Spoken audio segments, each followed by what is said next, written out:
Okay, I'm going to show how to log in to and insert a Google document or Google slide so that your kids will each get their own copy.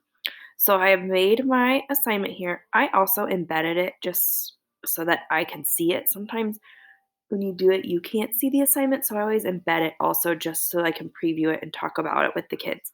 Um, and then they also, if they're using an iPad, it's important that they have the Google Slides app and be logged in already to their Google account.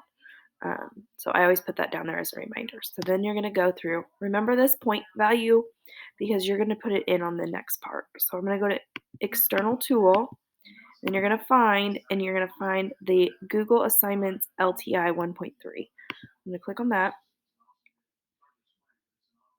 and it's going to ask me if this is the account I want to use, and I'm going to say yes. It's going to pull up and I'm going to attach the file. And a lot of times, if you've already been in the file, like right before you do this, it will come up in your recent file. So I suggest finding it first and then putting it in there. So this is the one I want. And it says over here, each student will get a copy. And then you're going to put how many points and a due date. And your due date and your um, on here and over there need to match. And then you hit create. And then you hit uh, select there. It's kind of makes it seem weird. Okay. Then I'm going to go down here and I'm going to put in my due date. Let's make it match.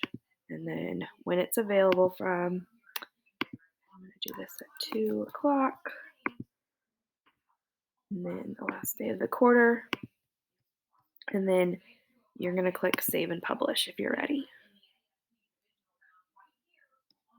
So why I was saying that is if you don't do this, what you see when you pull it, if you don't put this, embed this up here, what you see is just this in the direction. So that's why I always put it there.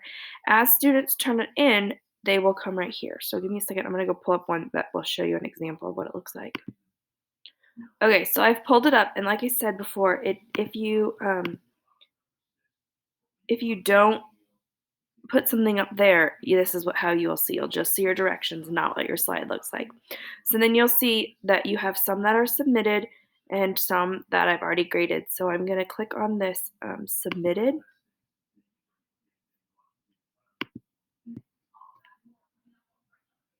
I'm getting better at getting rid of their names. So this is what it's going to look like. So you can click through and see what their answers are.